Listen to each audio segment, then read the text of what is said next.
महाविद्यालय में सत्र 2025-26 में प्रवेश लेने वाले सभी छात्राओं के लिए एनईपी 2020 में किस तरह से विषयों का चूज़ किया जाना है, किस तरह के कोर्सेज़ रहेंगे, कैसे उन विषयों का चुनाव करना है, उन विषयों को शामिल करने का एनईपी 2020 के अंतर्गत क्या उद्देश्य है, उन सब के बारे में आज हम जानकारी प्राप्त करेंगे। सबसे पहले किसी भी स्टूडेंट को 8 सब्जेक्ट का चूज़ करना होगा। एनईपी 2020 में उन सब्जेक्ट्स को चूज़ करना है। 8 सब्जेक्ट। तो उन 8 सब्जेक्ट्स में कौन-कौन से विषय शामिल रहेंगे? सबसे पहले है डिसिप्लिन स्पेसिफिक कोर्स, जिसको हम मेजर कोर्स भी कहते हैं। डिसिप्लिन स्पेसिफिक कोर्स का मतलब डिसिप्लिन से रिलेटेड कोर्सेज़।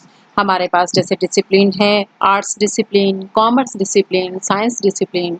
तो आर्ट्स डिसिप्लिन के स्टूडेंट को आर्ट्स से ही रिलेटेड, आर्ट्स से ही स्पेसिफिक कोर्सेज़ को चूज़ करना है। कॉमर्स से स्टूडेंट को कॉमर्स स्पेसिफिक कोर्सेज़ का चूज़ करना है। साइंस के स्टूडेंट को साइंस स्पेसिफिक कोर्सेज़ का चूज़ करना है।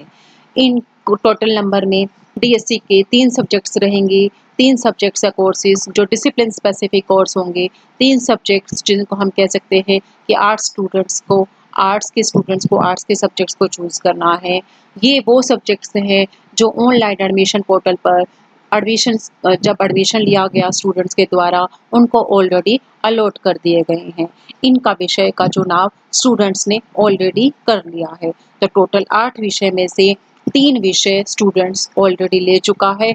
बाकी के 5 विषय जो होंगे स्टूडेंट्स को महाविद्यालय में एडमिशन की प्रक्रिया के बाद ऑनलाइन एडमिशन की प्रक्रिया के बाद परफॉर्मा भरकर उनको सबमिट कराना होगा।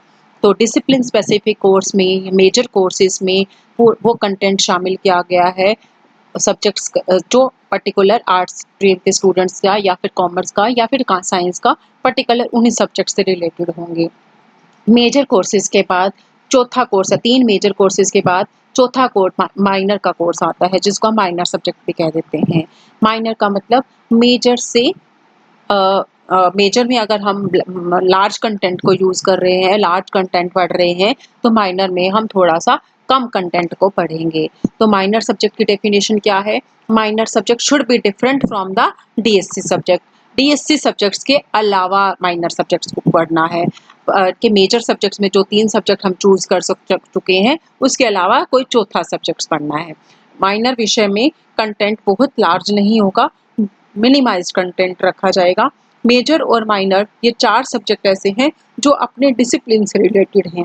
दैट मीन्स आर्ट्स डिसिप्लिन को ये चारों सब्जेक्ट 3 मेजर के और 1 माइनर के आर्ट्स के स्टूडेंट को आर्ट्स के ही सब्जेक्ट पढ़ने हैं। माइनर की कंडीशन ये है कि वो मेजर से हट के होना चाहिए, मेजर से डिफरेंट होना चाहिए। फॉर एग्जाम्पल, अगर मैंने हिंदी, हिस्ट्री और फिजिकल एजुकेशन को अपने मेजर सब्जेक्ट में शामिल किया है, तो मैं माइनर सब्जेक्ट हिंदी, हिस्ट्री और फिजिकल के अलावा लेना होगा। मैं अपना माइनर सब्जेक्ट हिंदी, हिस्ट्री और फिजिकल का नहीं ले सकती। इसके अलावा चौथा सब्जेक्ट होगा, यानी कि इंग्लिश चूज किया जा सकता है, पॉलिटिकल साइंस चूज किया जा सकता है, but Hindi, history, physical subjects नहीं चूज किए जाएंगे। माइनर सब्जेक्ट जो भी चूज किया जाना है उसकी लिस्ट महाविद्यालय द्वारा प्रोवाइड की जाएगी और उन्हीं प्रोवाइड की गई लिस्ट में से ही अपना सब्जेक्ट चूज करना है। बस कंडीशन ये है कि वो मेजर से हट के होना चाहिए। मेजर और माइनर विषय ऐसे विषय हैं जो हमारे 3 साल की अगर डिग्री कोर्स हम करने जा रहे हैं, तो इन 3 साल के डिग्री कोर्सेज के 6 सेमेस्टर में, हर साल के 2 सेमेस्टर में और इनके 3 साल का 6 सेमेस्टर हो गया, तो इन 6 सेमेस्टर में चेंज नहीं हो पाएंगे। तो इसलिए विद्यार्थी को ध्यान रखना है कि जो सब्जेक्ट चूज किए जाएंगे मेजर और माइनर में, ये सब्जेक्ट उनको 6 सेमेस्टर तक कंटिन्यू करना है। अगला 3 मेजर और 1 माइनर के सब्जेक्ट चूज करने के बाद हमारे पास 5वां सब्जेक्ट आएगा skill enhancement course. Skill enhancement course जिसको हम एससीसी कहेंगे। एससीसी में स्किल एनहांसमेंट से रिलेटेड कोर्सेज को शामिल किया गया है। स्किल एनहांसमेंट, इसमें जो कंटेंट होगा वो रिलेटेड टू एम्प्लॉयबिलिटी स्किल्स से रिलेटेड होगा। दैट मीन्स एनईपी 2020 का मुख्य उद्देश्य ही स्टूडेंट्स को एम्प्लॉयबिलिटी स्किल को प्रोवाइड करना है। अगर हम देखें कि इन इन कोर्सेज में जैसे होम साइंस अगर हमारा विषय है तो होम साइंस में किस तरह से एम्प्लॉयबिलिटी स्किल्स को बढ़ाया जा सकता है, म्यूजिक में किस तरह से एम्प्लॉयबिलिटी स्किल्स को बढ़ाया जा सकता है, मैथमेटिक्स है तो उसमें किस तरह से एम्प्लॉयबिलिटी स्किल्स को बढ़ाया जा सकता है, इस तरह के कोर्सेज है। तो स्किल एनहांसमेंट कोर्स में स्टूडेंट्स की एम्प्लॉयबिलिटी स्किल को बढ़ाया जाएगा। इसमें अब जो भी लिस्ट महाविद्यालय द्वारा दी जाएगी उसी में से ही विषय चूज करना है, बट इसमें कोई भी कंडीशन ऐसी नहीं है कि वो मेजर या माइनर में ऑलरेडी है या नहीं है। अगर होम साइंस विषय मेजर या माइनर में है तो भी हम स्किल एनहांसमेंट कोर्स में होम साइंस को ले सकते हैं, या फिर कोई भी कोर्स ऐसा जो भी महाविद्यालय द्वारा दी गई लिस्ट में है और वो मेजर और माइनर में भी है तो भी हम अपना सब्जेक्ट चूज कर सकते हैं। स्किल एनहांसमेंट का कोर्स 3 सेमेस्टर तक रहेगा और किसी भी सेमेस्टर में चेंज भी किया जा सकता है। लेकिन अब क्या हुआ कि अब NEP 2020 के अंतर्गत एक सेमेस्टर में कंप्यूटर का पढ़ना भी अनिवार्य किया गया। कंप्यूटर का पढ़ना, क्योंकि कंप्यूटर आज के टाइम में अनिवार्य है किसी भी एम्प्लॉयबिलिटी स्किल को देने के लिए। तो अब हमारे पास फर्स्ट सेमेस्टर या फिर सेकंड सेमेस्टर में प्रथम वर्ष के किसी एक सेमेस्टर या द्वितीय सेमेस्टर में कंप्यूटर का पढ़ना अनिवार्य है। अगर कोई भी स्टूडेंट फर्स्ट सेमेस्टर में कंप्यूटर पढ़ता है तो दूसरे सेमेस्टर में वह नॉन कंप्यूटर का कोर्स चूज कर सकता है जो भी महाविद्यालय द्वारा लिस्ट दी गई है। इसी तरह से अगर फर्स्ट सेमेस्टर में नॉन कंप्यूटर कोर्स पढ़ता है तो सेकंड सेमेस्टर में उसको कंप्यूटर का कोर्स पढ़ना जरूरी है।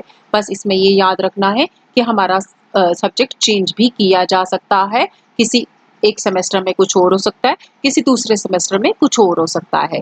लेकिन स्टूडेंट को ये ध्यान रखना चाहिए कि अगर उसको प्रॉपर से अपनी एम्प्लॉयबिलिटी स्किल्स को बढ़ाना है तो उसको वही सब्जेक्ट कंटिन्यू करना चाहिए। तो किसी एक सेमेस्टर में कंप्यूटर, प्रथम वर्ष के किसी एक सेमेस्टर में कंप्यूटर, किसी दूसरे सेमेस्टर में नॉन कंप्यूटर और थर्ड सेमेस्टर में भी कोई भी सब्जेक्ट चूज कर सकता है जो भी महाविद्यालय द्वारा लिस्ट प्रोवाइड की गई है। SCC का कोर्स 3 सेमेस्टर तक ही चलेगा।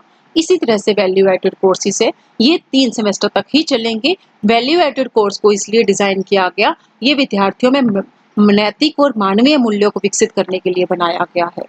नैतिक और मानवीय मूल्यों से रिलेटेड जितने भी कोर्सेज होंगे महाविद्यालय की लिस्ट उपलब्ध कराई जाएगी, उसमें से स्टूडेंट को कोई एक सब्जेक्ट चूज करना है। SCC की तरह ही VAC यानी कि वैल्यू एडेड कोर्सेज में भी एक सब्जेक्ट ऐसा है जिसका अध्ययन करना अनिवार्य होगा प्रथम या द्वितीय सेमेस्टर में। इनमें वो विषय है पर्यावरण विज्ञान। पर्यावरण विज्ञान यानी कि एनवायरमेंटल साइंस को प्रथम सेमेस्टर या फिर द्वितीय सेमेस्टर में पढ़ना अनिवार्य है। अगर प्रथम सेमेस्टर में एनवायरमेंटल साइंस पढ़ा है तो सेकंड और थर्ड सेमेस्टर में नॉन एनवायरमेंटल साइंस का सब्जेक्ट चूज किया जा सकता है। महाविद्यालय द्वारा प्रोवाइड की गई लिस्ट में वैल्यू एडेड कोर्सेज के उन सब्जेक्ट्स को शामिल किया गया है जो स्टूडेंट्स के अंदर ह्यूमन या मोरल वैल्यूज को इनकलकेट करेंगे। ये सब्जेक्ट ऐसा नहीं है कि पर्टिकुलर, फॉर एग्जांपल अगर हम देखें कि साइकोलॉजी का ऐसा सब्जेक्ट है मनोविज्ञान जिसके अंदर कुछ भी ऐसे कंटेंट डाले गए हैं जो स्टूडेंट्स को मोरल और ह्यूमन वैल्यूज से फैमिलियर कराएंगे।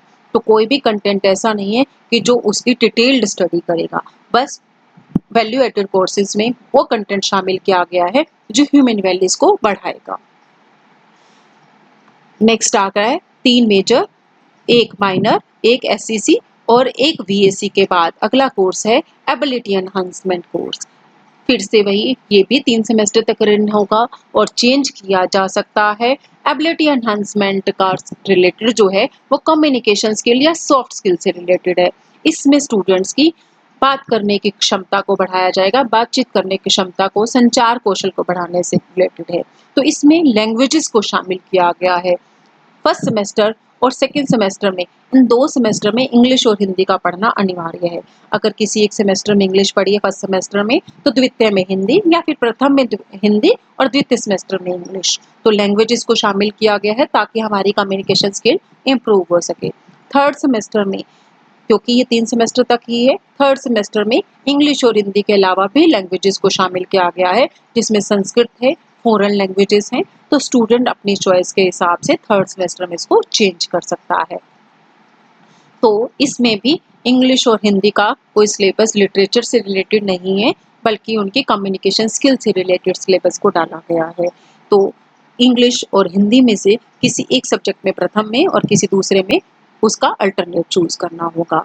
3 मेजर, 1 माइनर, 4 सब्जेक्ट्स, 1 एसएससी 5वां और 1 बीएससी 6वां और 1 एईसी 7वां। तो 8वें सब्जेक्ट के ऊपर अब आते हुए MDC multidisciplinary course. Multidisciplinary course का मतलब ही other than discipline. Arts discipline के स्टूडेंट को कॉमर्स और साइंस डिसिप्लिन का कोई एक सब्जेक्ट चूज करना होगा। ये लिस्ट महाविद्यालय द्वारा प्रोवाइड की जाएगी। उस ये लिस्ट सब्जेक्ट भी 3 सेमेस्टर तक ही महाविद्यालय में पढ़ना होगा किसी भी विद्यार्थी को। आर्ट्स के स्टूडेंट को कॉमर्स और साइंस की जानकारी दी जाएगी। अब इस सब्जेक्ट में भी आर्ट्स के स्टूडेंट के लिए कॉमर्स और साइंस को कैसे पढ़ा जाएगा, इसमें ऐसा कंटेंट शामिल किया गया विषय में जो किसी पूर्व जानकारी से रिलेटेड नहीं होगा। बहुत ही बेसिक जानकारी के साथ महाविद्यालय के स्टूडेंट्स को पढ़ाया जाएगा। ये इसको एनईपी 2020 के अंतर्गत शामिल करने का उद्देश्य सिर्फ इतना रहा कि बच्चे को एग्जामिनेशन प्रतियोगिता परीक्षाओं में बेसिक जानकारी सब्जेक्ट्स की होनी जरूरी है। फॉर एग्जाम्पल, किसी भी स्टूडेंट को बेसिक प्रॉफिट लॉस जो भी मैथमेटिक्स के अंतर्गत डाला गया है इस सब्जेक्ट को, किसी भी आर्ट्स स्टूडेंट को मैथमेटिक्स जो भी साइंस के अंतर्गत आती है तो वो पढ़ सकता है। इसमें बेसिक मैथमेटिक्स की जानकारी स्टूडेंट को दी गई है। फॉर एग्जांपल, एरिया निकालना, प्रॉफिट लॉस निकालना। और कॉमर्स में अगर हम देखें तो बेसिक बैंकिंग प्रणाली के बारे में जानकारी दी गई। इसी तरह से भौतिकी और रसायन विज्ञान का पेपर भी बहुत ही बेसिक रखा गया जो किसी भी स्टूडेंट्स के द्वारा पढ़ा जा सकता है। तो इसमें एक सब्जेक्ट चूज करना है। आर्ट्स के स्टूडेंट को कॉमर्स और साइंस का सब्जेक्ट, इसी तरह से कॉमर्स के स्टूडेंट को साइंस और आर्ट्स का कोई भी सब्जेक्ट, इसी तरह से बाकी स्ट्रीम्स को। और लेकिन इसमें एमडीसी विषय को चूज करते वक्त इसके अलावा ध्यान रखना चाहिए कि एमडीसी सब्जेक्ट मेजर और माइनर के अलावा पेपर होना चाहिए। वैसे भी ये कहा गया कि वो स्ट्रीम का नहीं होना चाहिए, तो मेजर माइनर स्ट्रीम के ही पेपर होंगे। आर्ट्स स्ट्रीम के स्टूडेंट को आर्ट्स स्ट्रीम का ही मेजर माइनर पढ़ना है, तो मेजर माइनर के अलावा वो विषय होगा। और साथ में वो 10+2 का विषय भी नहीं होना चाहिए। ऐसा भी हो सकता है कि किसी कॉमर्स स्टूडेंट ने आर्ट्स जो जिनके पास 10+2 में कॉमर्स था, उसने अब ग्रेजुएशन फर्स्ट ईयर में आर्ट्स को चूज कर लिया, तो उसके पास एमडीसी विषय आर्ट्स का नहीं हो सकता क्योंकि आर्ट्स के अलावा ही एमडीसी चूज करना है।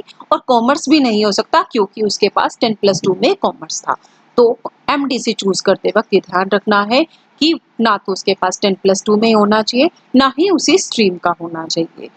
इस केस में जिस अगर 10+2 के कॉमर्स स्टूडेंट ने आर्ट्स का सब्जेक्ट चूज किए हैं ग्रेजुएशन फर्स्ट ईयर में, तो उसके पास एमडीसी के लिए सिर्फ साइंस का ही विकल्प बचता है। तो टोटल 8 सब्जेक्ट हमारे किस तरह से बने।